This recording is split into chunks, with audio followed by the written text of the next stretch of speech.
네, 다시 한번 이 자리까지 나오신 모든 분들 진심으로 환영합니다. 네, 오늘은 부활주일입니다. 우리 주님께서 이 땅에 오셔서 우리의 죄를 대속하시기 위해서 십자가의 죽음을 죽으시고 사흘 만에 부활하신 것을 기념하는 날입니다. 보통 이렇게 되면 우리는 많은 경우에 주님께서 죽으시고 다시 살아나신 그 부활에 초점을 많이 맞춰서 설교를 합니다. 저희 교회에서도 이전에 여러 번 그런 설교들을 했었습니다.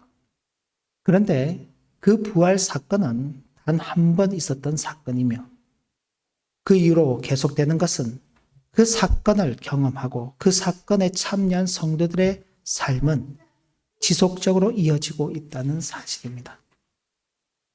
하나님께서 한 번의 사건을 보여주시고 그 사건을 통해서 성도들이 이 땅 가운데서 어떻게 살아야 하는가를 가르쳐 주시는데 오늘 우리가 읽은 본문의 15절 말씀을 보면 이렇게 기록되어 있습니다. 그가 모든 사람을 대신하여 죽으심은 살아있는 자들로 하여금 다시는 그들 자신을 위하여 살지 않고 오직 그들을 대신하여 죽었다가 다시 살아나신 이를 위하여 살게 하려 함이라. 주님의 부활에 참여한 자들은 이제 자신을 위해서 사는 자들이 아니라 우리를 위해서 죽으셨다가 다시 살아나신 이를, 그 다시 살아나신 그리스도를 위하여 사는 자들이다 라는 그 사실을 가르쳐 주는 것입니다. 그래서 이 말씀을 받았던 앞서간 수많은 성도들이 지나간 역사 속에서 예수 그리스도의 부활의 증인이 되어서 이 길을 걸어갔습니다. 그리고 우리 또한 이 길을 걸어가야 할 것이며 우리의 다음 세대들 역시 이 길을 걸어가기를 소망하는 마음에서 오늘 말씀의 제목을 다시 살아나신 이를 위하여 사는 우리라고 그렇게 하였습니다. 오늘 우리가 읽지는 않았지만은 이 고린도 후서 5장 1절 말씀을 보면 이런 말씀이 기록되어 있습니다.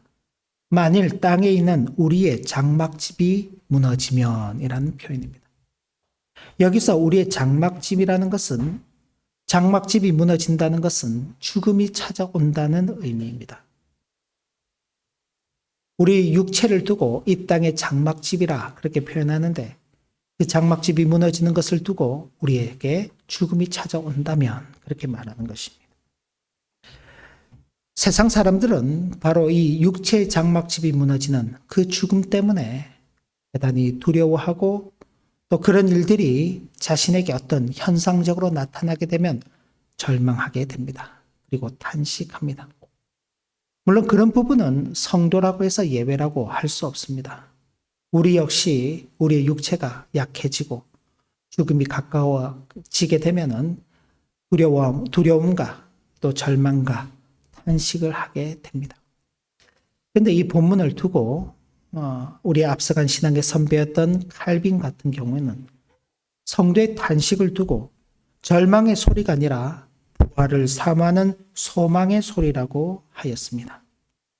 사도 바울이 우리가 하늘로부터 오는 처소로 덧입기를 사모한다고 고백한 것처럼 부활은 단순히 영혼만 구원받는 사건이 아니라 우리의 비천한 몸이 그리스도의 영광스러운 부활의 몸과 같이 변화되는 사건이라는 것을 보여주는 것입니다. 우리의 몸이 하늘로부터 오는 새로운 처소, 이 땅에 육신의 장막이 무너져 버리는데 그 무너진 육신의 장막 위에 하늘로부터 오는 새로운 장막이 우리에게 덧입혀진다는 것입니다.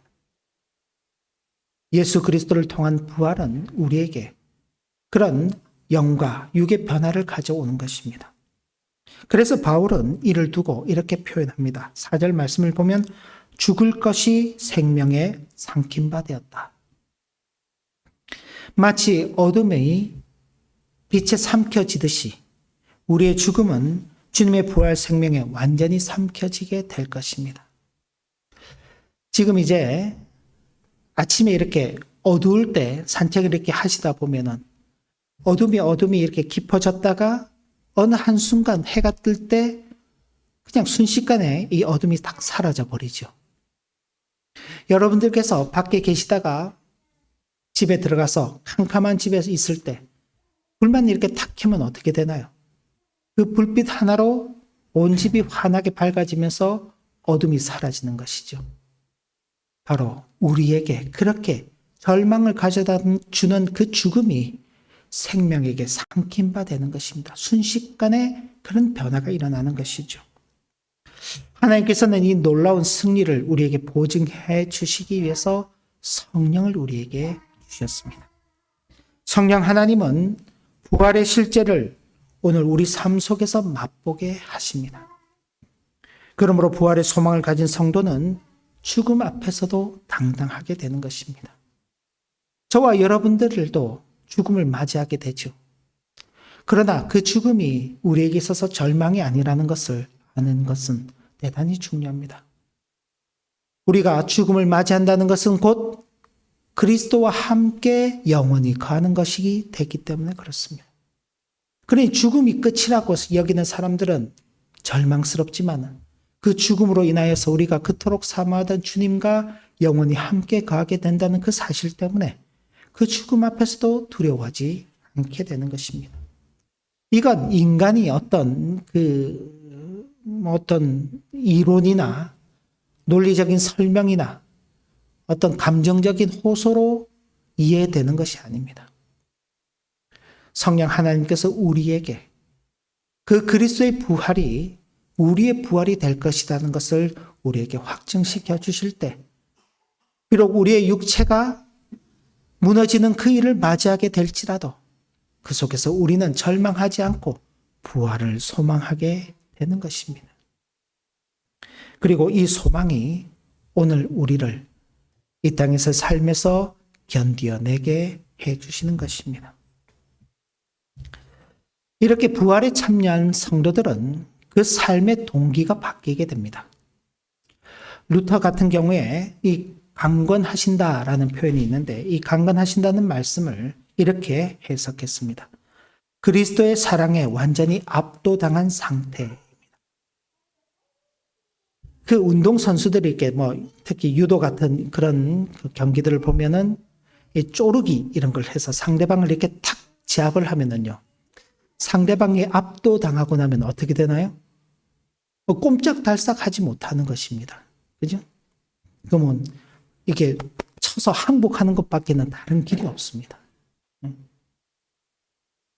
그리스도의 사랑이 우리를 강건하신다라고 표현할 때 그리스도의 사랑에 우리가 완전히 압도당했다. 그리스도의 사랑이 우리를 주장하고 우리는 더 이상 아무것도 할 수 없는 그런 처지가 되었다라고 그렇게 이해할 수 있을 것입니다. 부활하신 주님을 만난 사람은 더 이상 자기 자신을 위해서 살 수 없는 것입니다. 왜요? 주님의 사랑이 우리를 강건하시기 때문에 그렇습니다. 사도 바울은 그 이유에 대해서 그가 모든 사람을 대신하여 죽으심은 오직 그들을 대신하여 죽었다가 다시 살아나신 이를 위하여 살게 하려 함이라고 증가하였습니다. 그리스도께서 그 사랑으로 우리를 이렇게 꼼짝달싹하지 못하게 하신 그 이유는 우리로 하여금 그 그리스도를 위해서 살게 하시기 위함인 것입니다. 우리가 주님을 위해 헌신하고 봉사하는 이유는 복을 받기 위해서도 아니고 지옥에 가는 것이 무서워서도 아닙니다. 나를 대신하여 죽으시고 다시 살아나신 그리스도의 그 압도적인 사랑에 이끌려 주님을 위해 살 수밖에 없는 것입니다. 이 세상에 어떤 사랑이 다른 사람을 살리기 위해서 자기 자신을 희생합니까? 우리 주님께서는 그 사랑을 실현하기 위해서 자기 자신을 죽음에 내어주신 분이십니다. 그런 주님을 만나고 그런 주님을 아는 자들로서는 그 주님을 어떻게 해야 되나요? 사랑해야죠. 부활하신 주님을 알기 전에는 그렇지 않습니다. 주님을 그렇게 부지런히 따라다녔던 12 제자들이 있었죠. 주님께서 십자가에 죽으시는 그 일 앞에 그 제자들이 어떻게 되었나요? 다 주님을 떠나버렸습니다. 베드로는 겨우 주님을 쫓아갔지만은 너도 저 예수와 같은 한 패다라는 그 말에 주님을 모른다 부인하고 저주했습니다. 그런데 그들이 부활하신 주님을 만난 것입니다. 부활하신 주님을 만나자 그들은 더 이상 숨지 않게 되는 것입니다. 사람들 앞에 당당하게 나서서 부활하신 주님을 증거하는 것입니다. 내가 사람을 기쁘게 하랴, 하나님을 기쁘게 하랴. 나는 하나님을 기쁘시게 하는 자들이다. 예수 그리스도의 그 부활을 증거하는 것이 내게 있어서 가장 큰 기쁨이요 소망이다. 그러면서 이제는 당당하게 나가서 복음을 전하는 것입니다. 부활하신 주님을 만나자. 그전에는 자기 자신을 위해서 살던 그들이 더 이상 자기 자신을 위해서 살지 않는 것입니다. 주님의 그 압도적인 사랑에 이끌려서 주님을 위해서 살게 된 것입니다. 그리스도의 사랑은 단순한 감정이 아닙니다. 우리를 붙들고 우리를 움직이며 우리의 삶의 방향을 바꾸는 능력이십니다. 우리는 스스로 변화될 수 없습니다. 그러나 그리스도의 사랑이 우리를 붙잡아서 변화시키시는 것입니다. 그래서 바울은 그런즉 누구든지 그리스도 안에 있으면 새로운 피조물이라 그렇게 선언한 것입니다. 이것은 부분적인 변화가 아니라 전 존재의 새 창조를 말하는 것입니다. 우리 옛 사람이 죽고 새 사람이 태어났다 그렇게 표현하죠. 이제 우리는 새 사람이 된 것입니다. 왜? 예수 그리스도를 만남으로 말이에요. 우리를 위해서 죽으시고 다시 살아나신 그 그리스도를 만남으로 말미암아 우리는 새로운 존재가 된 것입니다. 그래서 성도의 변화는 단순한 습관의 변화가 아닙니다. 물론 처음에는 습관의 변화지요. 교회를 안 오던 사람이 교회를 오게 됩니다. 기도를 안 하던 사람이 기도를 하게 됩니다. 성경을 읽지 않던 사람들이 성경을 읽게 됩니다. 하나님이 누구신지 모르던 사람들이 하나님을 알아가게 됩니다. 예, 그렇게 삶에서 작은 부분들이 바뀌기 시작하는 것입니다. 그러나 보다 더 중요한 것은 그를 통해서 우리의 존재가 새로운 존재로 거듭나게 된다는 사실입니다. 그런데 보다 더 놀라운 것은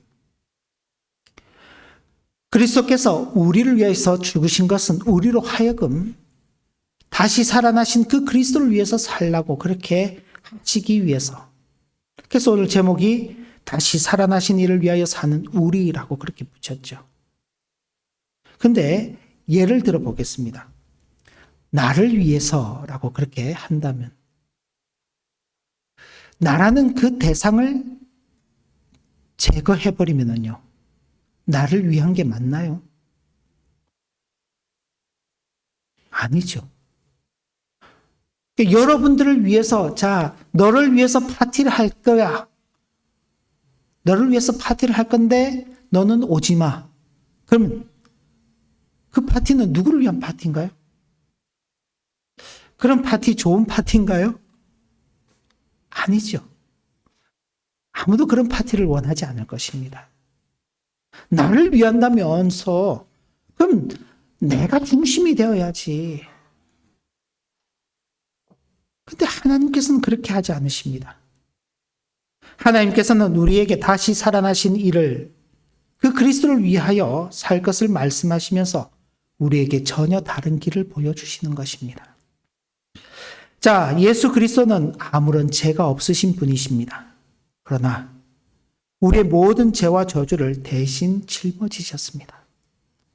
우리는 아무런 의가 없는 죄인이었지만 그 그리스도의 완벽한 의를 선물로 받았습니다. 이는 하나님께서 죄를 알지도 못하신 이를 우리를 대신하여 죄로 삼으셨기 때문입니다. 이걸 두고 앞서간 우리의 신앙의 선배들은 위대한 교환이다 그렇게 표현합니다. 뭐 교환을 하려면요. 뭔가 맞아야 될 거 아닙니까? 그죠? 그에 상응하는 뭔가가 있어야 되는 것입니다. 가령 예를 들어서 여러분들께서 뭐 시계를 하나 바꾸신다. 그럴 때 시계를 주고 돌멩이를 하나 받아올 사람은 아무도 없을 것입니다. 그죠? 그럼 시계에 걸맞는 돈을 받든지 아니면 다른 어떤 뭐 카메라를 받든지 뭐 그렇게 해야 되지 않겠습니까? 그런데 죄가 전혀 없으신 그분께서 우리의 죄를 대신 짊어지시고 죄인은 우리는 그분의 의를 받는 것입니다. 어떻게 보면 참 불공평하죠. 그런데 바로 이 위대한 교환 덕분에 하나님과 우리 사이에 맡긴담이 허물어졌습니다. 죄인이었던 우리, 하나님과 원수되었던 우리가 하나님과 화목하게 된 것입니다. 하나님과의 화목으로 우리는 새로운 출발점에 서게 되었습니다. 그런 우리에게 하나님께서는 화목하게 하는 직분을 주셨습니다. 그러면서 이렇게 말씀하시죠.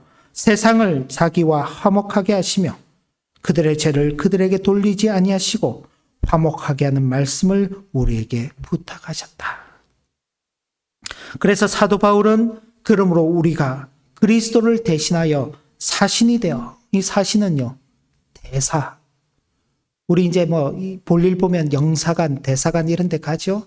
바로 그 대사를 말하는 것입니다. 나라의 대통령, 한 나라의 위정자가 와서 직접 그 나라 국민들을 이렇게 돌봐야 되는데 그러지 못하니까 그걸 대리해서 보내는 사람입니다. 대사. 그리스도께서 우리를 당신의 대사로 이 땅에 보내시면서 화목하게 하는 말씀을 부탁하시고 화목하게 하는 그 직분을 주셨습니다. 그것을 누구에게 전하라고요? 오늘 보니 세상을 자기와 화목하게 하시며 우리를 하나님과 화목하게 하셨습니다. 그럼 이제 우리가 그 화목하게 하신 그리스도를 위해서 살아야 되잖아요. 근데 그런 우리에게 그래, 나를 위해서 사는 게 무엇인지 아니? 세상이 나와 화목하게 하도록 하는 그 화목하게 하는 말씀을 전하며 사는 것이다. 나의 대사가 되어서 세상 사람들에게 이 십자가의 부활을 증거하며 이 십자가로 말미암아 새로운 생명을 덧입는다는 그 사실을 증거하는 그것이야말로 나를 위한 일이다라고 말씀하는 것입니다. 그러니까 주님 자신은 빠지시는 것입니다. 분명히 주님을 위한 그 자리인데 주님께서 주인공이 되지 않으시고 이 세상에 주님의 그 부르심 가운데서 그 주님의 초청을 받고 그 나올 사람들을 위해서 그 자리를 마련하시고 그 일을 위해서 우리를 사용하신다. 그렇게 말씀하시는 것입니다. 사도 바울은 내가 그리스도의 사신이 되어서 이 일을 감당한다라고 고백하고 그리고 고린도 교회 속에서 온갖 모욕과 핍박을 받으면서도 그 일을 끝까지 감당하였던 것입니다. 그리고 우리 또한 예수 그리스도의 부활의 복음을 전하는 사신으로서 새로운 출발점에 서게 되었습니다. 저와 여러분들 역시 오늘 처음 부활하신 주님을 만나는 게 아니지요. 지난해도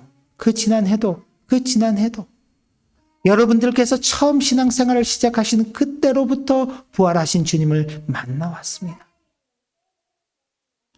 그런데 그 주님을 만난 후로 여러분들 어떤 출발을 하셨습니까? 그저 나의 죄를 대신해서 죽으신 그 주님, 나를 위해서 십자가에 못 박히고 죽으셨다가 사흘 만에 다시 살아나신 그 주님, 감사합니다. 그렇게 끝날 때가 많았을 것입니다. 그런데 오늘 말씀을 보니 우리에게 뭐라고 말씀하십니까? 부활하신 주님을 만난 것이 끝이 아니다. 그건 이제 시작이다. 그리스도의 사신, 그리스도의 대사로서의 그 시작점에, 출발점에 서게 된 것이다. 절망으로 탄식하는 세상 사람들에게 너희는 하나님과 화목하라. 이를 위하여 주님이 고난받으시고 다시 사신 것이다 라고 외치는 부활의 증인이 되도록 하시는 것입니다. 이것이 왕이신 하나님이 우리에게 맡기신 화목의 말씀입니다. 우리는 가정에서, 직장에서, 이웃 사이에서 무너진 관계를 회복하고 사람들을 하나님께로 인도하는 화목의 도구가 되어야 할 것입니다. 이 부활의 복음이 전해지는 곳마다 싸움이 그치고 화해가 일어난다면 그것이야말로 부활의 능력을 가장 잘 보여주는 증거인 것입니다. 세상이 참 어수선하죠. 우리 집사님께서 오늘 또 대표 기도하시면서 기도하셨던 내용들처럼 전쟁이 그치지 않고 있습니다. 수많은 사람들이 절망하고 탄식하고 눈물 흘리고 있습니다. 그곳에 정말 전해져야 될 것이 무엇인가?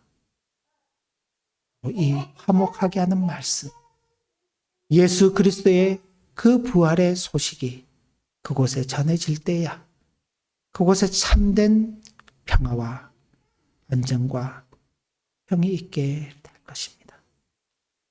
저와 여러분들에게 그렇다고 우리가 지금 그곳을 가서 이걸 전해야 된다 이 말씀이 아니라 우리가 살아가는 곳곳에서 이 마음을 가지고 살아가고 기회가 주어진다면은 또 기꺼이 그런 사람들 그런 곳에 가서라도 이 부활의 복음을 전하며 살겠노라 하지만은 저와 여러분들이 되어야 할 것입니다. 우리는 하나님 앞에 사는 사람들입니다. 심판을 기억하면서 사람되어 하나님 앞에서의 그 신앙으로 살아가는 우리 모두가 되시길 바랍니다. 우리는 그리스도의 사랑에 빠진 자들입니다. 더 이상 나를 위해서 살지 않고 다시 살아나신 그리스도를 위하여 살아가는 저와 여러분 되시기 바랍니다. 우리는